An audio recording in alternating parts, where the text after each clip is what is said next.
नमस्कार, वंदे मातरम। मैं हूं श्यामगिरी। आप देख रहे हैं हमारा चैनल मुद्दा भारत का। मुद्दा भारत का यानी मुद्दा आपका। हमारा मुद्दा अक्सर रहता है राजनीतिक पार्टियों के ऊपर, राजनीतिक चर्चाओं के ऊपर। जो विषय ज़्यादा चर्चित रहता है उसी पर हम विश्लेषण करते हैं। हमारे सहयोगी अनिल थत्ते जी है उसका अच्छी तरह विश्लेषण करते हैं और आप लोगों के सामने लाते हैं। जो राजनीतिक पार्टी के पर्दे के पीछे की जो कहानी है वो भी बताते हैं और उम्मीद करता हूँ कि आपको पसंद आ रही होगी और पसंद करते हैं। देखता हूँ लाइक शेयर देख के मालूम पड़ता है। तो आज का हमारा विषय है कि नेताओं का भी जो है पार्टी का भी दुश्मनी होती है। तो इसी विषय पर जो है राज ठाकरे की पार्टी मनसे की दुश्मन नंबर 1 पार्टी कौन है, इसी पर चर्चा करेंगे हमारे सहयोगी अनिल थत्ते जी से। थत्ते जी बताइए कि राज ठाकरे जी का जो है इसमें नंबर 1 दुश्मन कौन सी पार्टी है? कांग्रेस है कि एनसीपी भी है कि एमआईएम भी चर्चा में रहती है उनके सामने? सर, राज ठाकरे के बारे में बोलते समय जी आपने मुझे सवाल आधा पूछा है कि कौन सी पार्टी उनकी दुश्मन है, मगर मैं थोड़ा आगे बढ़ाना चाहूँगा इस सवाल को और बोलना चाहूँगा कि उनकी पार्टी के साथ साथ कौन सी व्यक्ति दुश्मन है। क्योंकि उनकी दुश्मनी जो है राज साहब की वो ज़्यादा करके पार्टी से ज़्यादा व्यक्तिगत रहती है।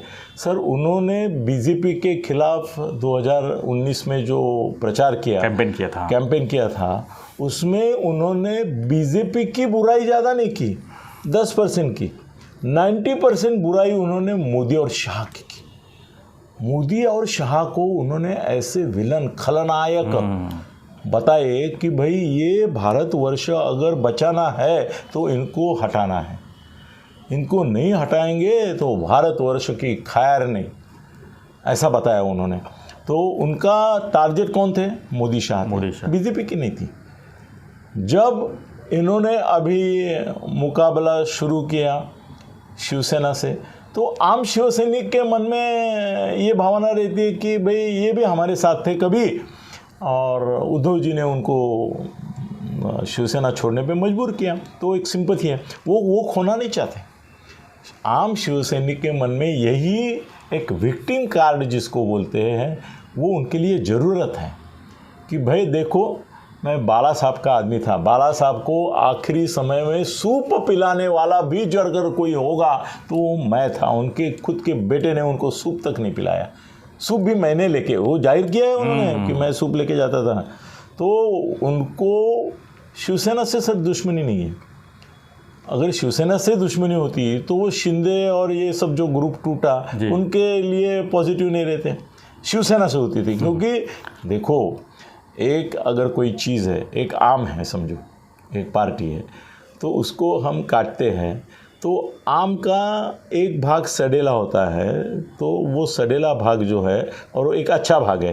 तो ऐसा सर कुछ लोग करते हैं कि भाई सड़ेला भाग निकाल के अच्छा आम खा लेते हैं, ऐसा जो कदरू लोग रहते हैं वो करते हैं। मगर जो ऐसे लोग रहते हैं कि भाई इसमें कीड़ और विष तो आ गया है, अभी यहाँ दिख नहीं रहा है वहाँ दिख रहा है, तो वो पूरा का पूरा दुरावा रख दे, फेंक देते हैं। मैं तो करता हूँ कम से कम ऐसा। तो उन्होंने ऐसा नहीं किया। वो शिवसैनिक जो है आम, उसको वो पास में लाना चाहते हैं। सो वो सबसे ज़्यादा स्वागत किसका करते होंगे, ये जो अलग अलग उनके फंक्शन होते हैं उसमें, तो शिवसैनिकों का, और दिल से करते हैं, मन से करते हैं। वो चाहते हैं, उनका तो सिर्फ वो सपना था कि शिवसेना धीरे धीरे उद्धव के नेतृत्व से उनके हाथ से फिसल जाए और मन से ही सच्ची शिवसेना बन जाए।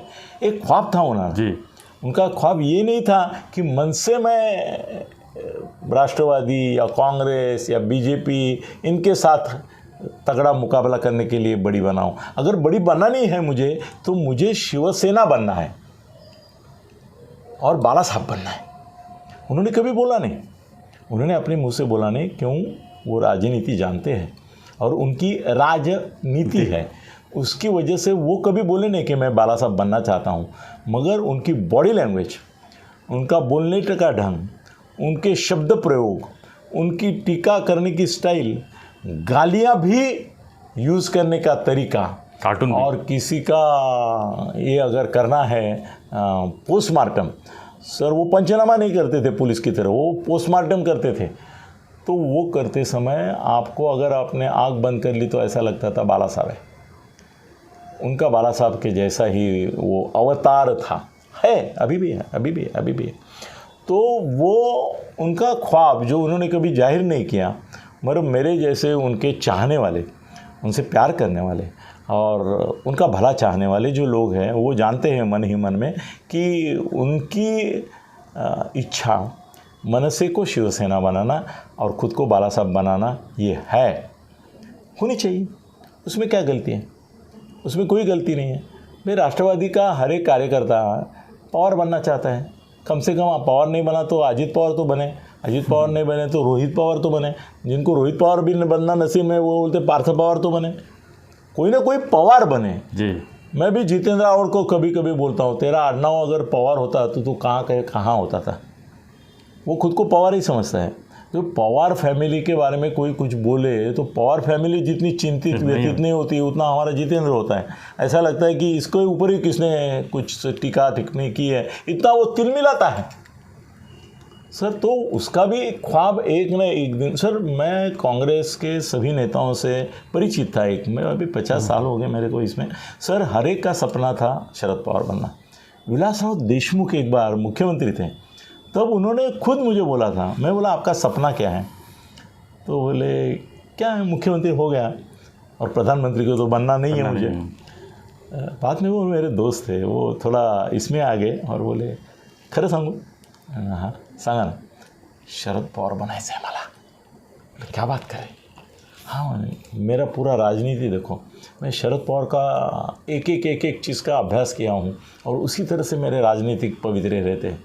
मैं जो भी राजनीति खेलता हूँ लोगों के साथ, अपनों के साथ, परायों के साथ, उसमें मैं शरद पवार साहब का आदर्श रखता हूँ। सर शरद पवार साहब का आदर्श तो जोशी साहब, मनोहर जोशी साहब भी रखते थे, विलासराव देशमुख ही नहीं। सर हर एक मुख्यमंत्री की महत्वाकांक्षा कहीं ना कहीं ये होती है कि वो शरद पवार बने। क्यों? लेकिन शरद पवार ही क्यों बने? सर शरद पवार एक ऐसा आइकॉन है, आइडॉल है, रोल मॉडल है कि जो मुख्यमंत्री और राज्य का नेता के रूप में अब तक उनके जैसा कोई नहीं बना।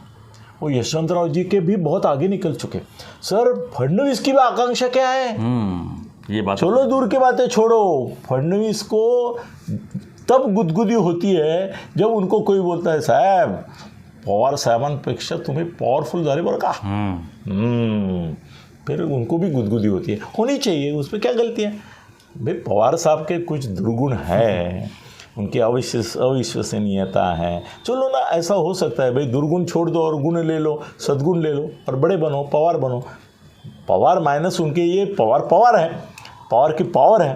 तो ऐसा है कि उद्धव जी का और राज के इसमें ऐसा है कि उद्धव जी के मन में सर कोई आकांक्षा नहीं है। अभी हम बात निकले हैं, टाइम भी ठीक है, बोल सकता हूँ थोड़ा। सर उद्धव जी को कुछ बनना ही नहीं था, उनको मुख्यमंत्री भी बनना नहीं था। उनको उनकी पत्नी, धर्मपत्नी ने अगर फोर्स नहीं किया होता कि बनो तो वो मुख्यमंत्री नहीं बनते थे। उनका कैंडिडेट था अनिल परब, सुभाष देसाई, अनिल देसाई या एकनाथ शिंदे, चौथे नंबर पे थे एकनाथ शिंदे। पवार साहब का ये था संजय था पहले नंबर पे। सर वो मुख्यमंत्री भी नहीं बनते थे। सर एक समय तो आ गया था, संजय ने मुझे बताया, आज कोटी कर देता हूँ, संजय ने बताया कि उद्धव जी उसको बोले एवढी मगजमारी कशाला करताय, आपल्याला मुख्यमंत्रीपद नको, उपमुख्यमंत्रीपद नाही दिलं तरी चालेल, उपमुख्यमंत्री करायचं म्हणजे कोणाला करायचं, एकनाथलाच करावं लागेल, कशाला करायचं? अरे ना गेल्या वेळेला केलं नाही ना आपण, आपल्याला उपमुख्यमंत्री नको, आपण सरकारमध्ये जाऊ, आपले मंत्री राहतील। ऐसा बोला था, किसको बोला था? संजय को बोला था। संजय ने किसको कहा? मुझे कहा, मैं किसको कह रहा हूँ आप सबको। तो उद्धव को कोई महत्वाकांक्षा नहीं, उसको सर शरद पवार बनना छोड़ो, फडणवीस बनना छोड़ो, उसको बाबा साहब भोसले पे बनना नहीं था। जबकि बाबा साहब भोसले के जो सोना, लेजीनेस, कुछ भी बोलना, मौज मजा मस्ती मजाक में कुछ ऐसी हंसी खुशी में निकल जाना, वो सब गुण इसमें है उद्धव में। अच्छा बाबा साहब भोसले वो बन सकता था। कौन? उद्धव जी, बहुत अच्छा बाबा साहब भोसले। सर बाबा साहब की कहानी, अभी 9 मिनट हो गए, ठीक है सर। ऐसी है कि एक बार मैंने और उनका और विद्याधर गोखले जो लोकसत्ता के संपादक थे, उनका एक भोजन आयोजित किया। तो हम गए रात 8:30 बजे विद्याधर गोखले को लेके, मेरा वो काम ही था मीडिया पर्सन करके, तो लेके गया। तो विद्याधर जी और हम बैठे, वो बाबा साहब भोसले थे ना, वो ऐसा तंगड़ी बिंगड़ी पसर के इसके ऊपर टीपॉय पर रख के बात करते थे। दत्ता सामंत और मैं उनके पास गए तो उन्होंने वो तंगड़ी टीपॉय पे रखी थी। दत्ता सामंत को गुस्सा आया, मेरे को बोला कि ये तंगड़ी उनको नीचे लेने को बोलो, मेरे सामने कोई ऐसा तंगड़ी फैला के बैठेगा मैं नहीं गुंदा। तो फिर मैंने उनको बोला बाबा साहब थोड़ा पाय खाली है ना, अरे हो। फिर उन्होंने पाँव नीचे लिए। तो विद्याधर गोखले और हम गए तो हमको भजन के लिए बोला था। सर भजन ही करते रहे, चाय पिलाया, पोहा वगैरह काय खाणार का, काय खाला मांगू का। मेरे ध्यान में आया ये बाबा साहब भूल गए कि हमको खाने पे बुलाया। मैं बोला सर गोखले साहेबांना आपण जेवायला बोलायला।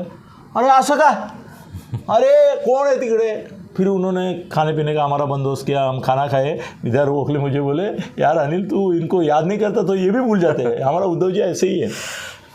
तो उद्धव जी को कुछ बनना नहीं था। अभी राज के बारे में फिर वापस आते हैं क्योंकि 10 मिनट हो गए और 10 मिनट बाकी है अभी। सर कैसे है ना, राज का दुश्मन उद्धव नहीं है।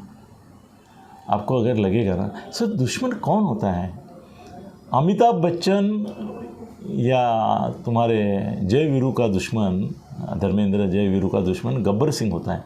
वो गब्बर सिंह होता है, क्यों होता है कि वो जिस तरीके से क्रौर्य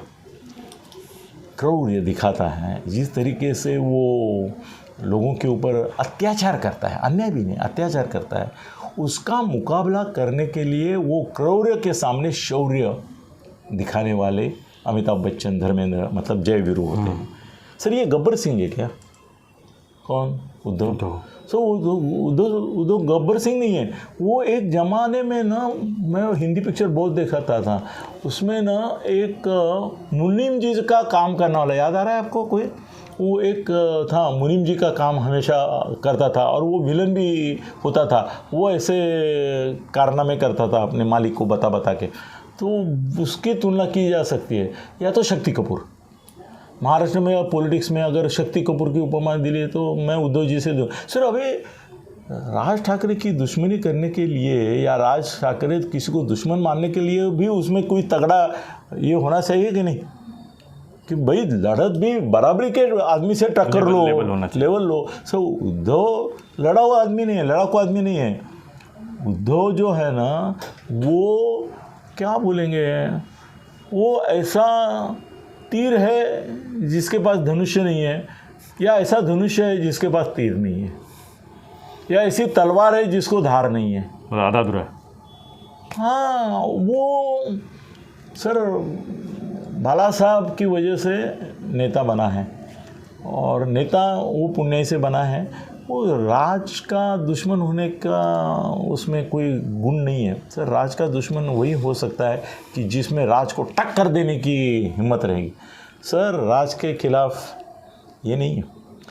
फिर क्या पवार साहब है, पवार और अजीत दादा वो उसके दुश्मन है। सर पवार साहब उसके दुश्मन नहीं है, ये पक्का, क्योंकि पवार साहब और बाला साहब का एक जो नाता था उसमें उद्धव को पवार साहब ने कभी अहमियत नहीं दी। वो पवार साहब बोलते मी आशीर्वाद दिला मग तो डोक्यावर हात ठेवला म्हणून मंत्री झाला, ते काय खरं नाही। सर अगर उनको चॉइस होता और राज शिवसेना में होते हैं तो पवार साहब बोलते थे राज को मुख्यमंत्री करो, 100%। और पवार साहब को ने जो इंटरव्यू दिया राज को, सर दोनों की ताकत, एक तेज एक मुकाबला था वो। सर वो हमारे मराठी में बोलते हैं वाक युद्ध, वैसा था। तो पवार साहब का भी उसका एक अपनापन है आपस में, वो दुश्मन नहीं है। अभी अजीत दादा का ऐसा है कि अजीत दादा का सबसे बड़ा दुश्मन कौन है मालूम है महाराष्ट्र में, बताइए। चलो नहीं सर आप बता नहीं पाएंगे, क्योंकि अजीत दादा पवार का, मैं बड़ा विधान करने जा रहा हूँ, अजीत दादा पवार का सबसे बड़ा दुश्मन महाराष्ट्र में अगर कोई है तो उसका नाम है अजीत पवार खुद। ये कोई दुश्मन सर उसका दुश्मन वही है, उनको ही अपने पैर पे कुल्हाड़ी मारने का बहुत शौक है।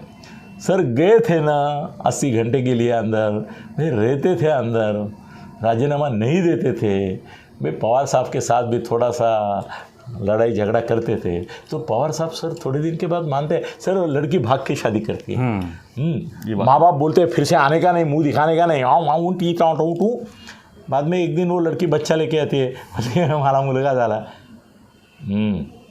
पर ये बस वैसा अगर अजीत दादा अपने बच्चे को सरकार को लेके जाते थे, बोलते हैं मेरी और फडणवीस की शादी हो गई, ये सत्ता नाम की एक पुत्री प्राप्त हुई है, तो शरद पवार बोलते थे आव्हानाने विचारता केलं, बरं ठीक आहे चला आता सांभाळून घ्या। पण मग आपले सगळे नातेवाईक वगैरे जे नाही बघू नये, आपले नातेवाईक त्यांनाही जरा बरोबर घेऊन चला, ऐसा बोलते थे। मगर अजीत दादा खुद के दुश्मन ना, उनका ऐसा है कि सर वो है ना तलवार निकलते हैं घोड़े पे बैठ के, तो ऐसा लगता है कि वो अभी जीत के ही आएंगे, करेंगे या मरेंगे।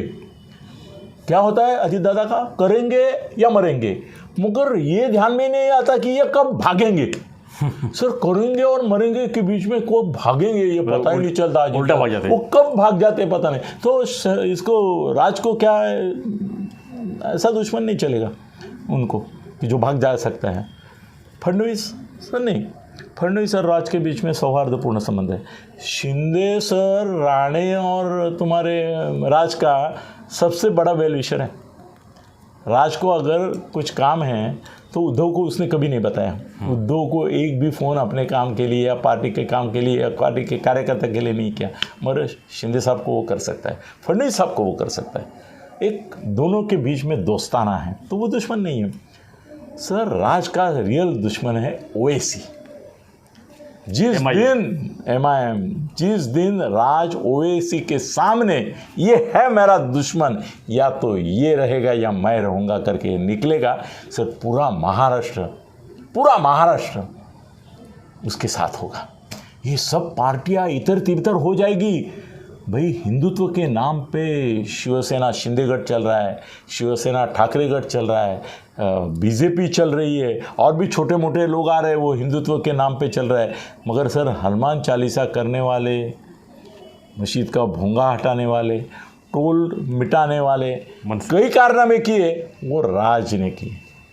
राज करेगा राज, तब तक करेगा काज। तो ओवैसी के पीछे उसको पड़ना चाहिए। जिस दिन ओवैसी और राज ठाकरे लड़त हो जाएगी ना सर, किसी भी पार्टी के साथ कोई समझौता करने की राज साहब को ज़रूरत नहीं रहेगी। ओवैसी को हराने वाला महाराष्ट्र में अगर कोई है, महाराष्ट्र से भगा के आंध्र में फेंक देने वाला, तो मर्द है एक ही, जो बार बार ये नहीं कहता कि मी मर्द है, मी मर्द है, मी मर्द है। उसको बोलने की ज़रूरत नहीं, उसको देखते ही राज को सबको पता चलता है ये है मर्द महाराष्ट्र का, ये है मर्द। मर्दों को बताना नहीं पड़ता है कि मैं मर्द हूँ, दिखाना नहीं पड़ता है मर्द, उसकी कृति और उक्ति से वो सिद्ध हो जाता है। तो हमारा ये जो राज साहब है, उनका दुश्मन नंबर 1 2 3 1 2 3 4 5 6 7 8 9 10 एक ही है, ओवैसी। जिस दिन वो ओवैसी के ऊपर टूट पड़ेंगे सर, महाराष्ट्र उनके पीछे खड़ा हो जाएगा। आगे बहुत कहने लायक है, अभी इतना ही बोल के मैं रुक जाता हूँ। धन्यवाद। जय हिंद, जय महाराष्ट्र।